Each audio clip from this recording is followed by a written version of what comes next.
Hello everybody, I am the Cynic. What is a MGTOW? Well, if you ask around, different men going their own way will give you different answers. Some will say it's purely anti-marriage, others will add in anti-gynocentrism and male subservience, others will go farther and state the rejection of women and sexual/romantic relationships as a whole. While these are nice for the individual men, a concept was introduced to me that I'm still having trouble comprehending. What is the point of a MGTOW collective? What purpose does a MGTOW collective sphere give?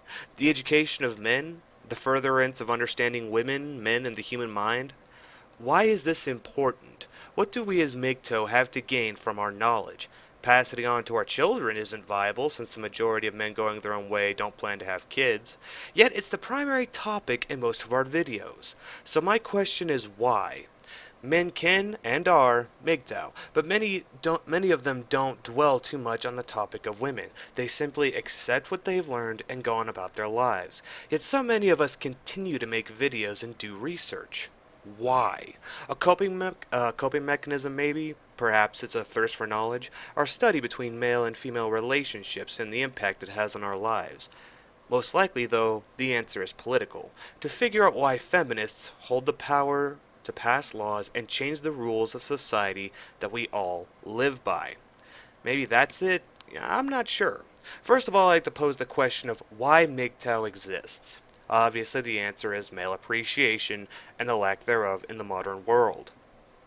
With feminists, traditionalists, and all manner of institutions screaming about what the human male is it is not supposed to be, using all manner of tactics including force of law and shame to put men back into conformity and utility, as that is our sole function in society to these people.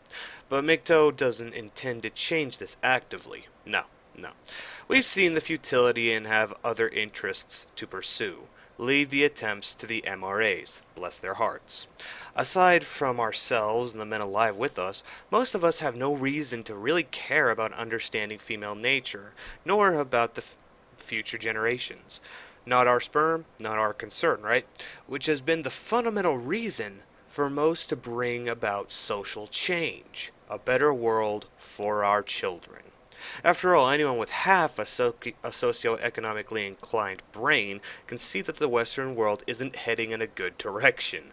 The joke of a school system, a failing economy, postponed inflation, national debts growing more and more, and college enlightenment with postmodern thought. Ask yourself, would it really be moral to bring a child into this world? Think about it. 10 years down the road, imagine what this world's going to look like. And imagine that you're putting little Junior into that world. Personally speaking, my research and thought is for myself.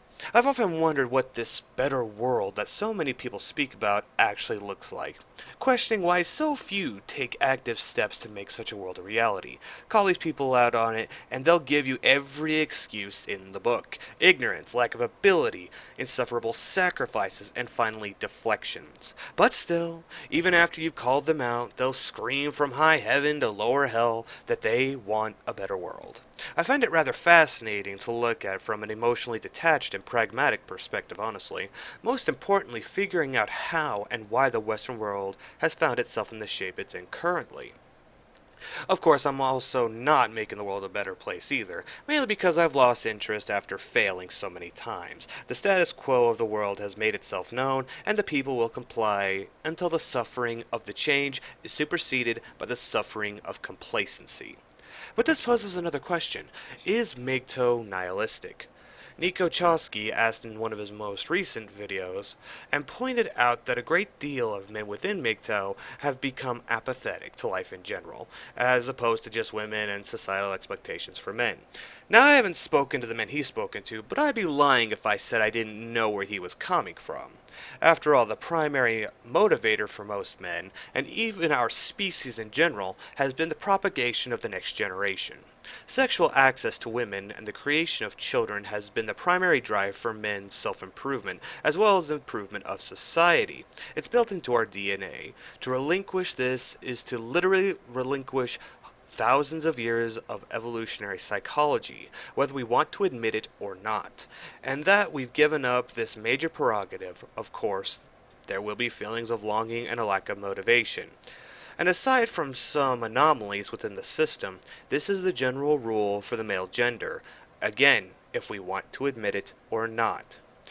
It's painful to go against our nature as we are doing, but in order to conserve ourselves from the system that's designed for our use and disposability, it is a sacrifice that will need to be made. Men haven't really seen themselves as people, as much as we've seen women and children as people. I believe it was Man-Woman Myth, God rest him, or Aaron Pizzi who said this, and it rings quite true. A man is a person only if he has other people paying attention to him. He's only a person if he's a husband or a father, and even then, barely just. He's enough of a person to be used as an ATM or a cuck to keep kids in line, while women is a human being rather than a human doing. While a woman is a human being rather than a human doing. But the homeless man, the bachelor who doesn't marry or assist in women's child rearing, these are the scum of the earth who barely deserve pocket change or the time of day unless their utility is of interest. So, how does this tie in with MGTOW's Endgame?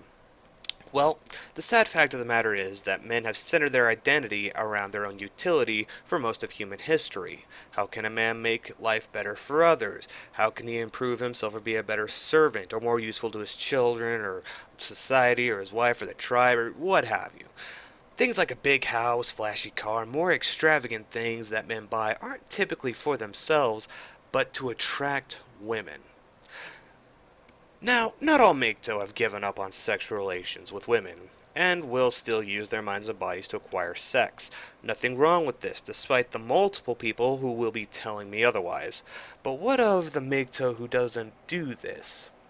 Well, without such a driving force, men will either need to find other reasons to strive for fulfillment and happiness, or live miserably until death. And with such a gaping hole left behind by both society and evolution, the conundrum is almost maddening. The best thing I can think of for a collective of MGTOW to do for this endeavor is essentially talk therapy, being friends, and networking. I suppose that there will always be fresh men going their own way, or awakened while married, to come into the fold to look at the early works of people like Stardust, Barbarossa, Razorblade Candy, and the like, and take that knowledge for themselves or pass it on to young boys. But as far as the aging population of MGTOW, once we've taken the proverbial red pill, the majority of us won't have sons or to give our teachings to. Our lines end with us. And with the movie Idiocracy becoming more of a documentary and less of a comedy, I'd be lying if I said I wasn't happy to remain childless. It would be comical if it wasn't so tragic. The world doesn't want to change. It claims it does, but actions speak louder than words. And the lack of actions for change, plus the fight against it, has told me well enough that the world stands, and I don't recommend men waste their valuable time on attempting to change it. Nihilistic? Meh, I suppose. But hey, when you see what the system really is, when you come to terms with the fact that society is self-destructive because it wants to be, and you observe its lack of action to preserve you as an individual, but exploit you for your utility, then why shouldn't you be? That's my question to those who criticize MGTOW for being apathetic. Why should we care about anybody else if nobody cares about us? I am the Cynic, everybody. Have a nice day.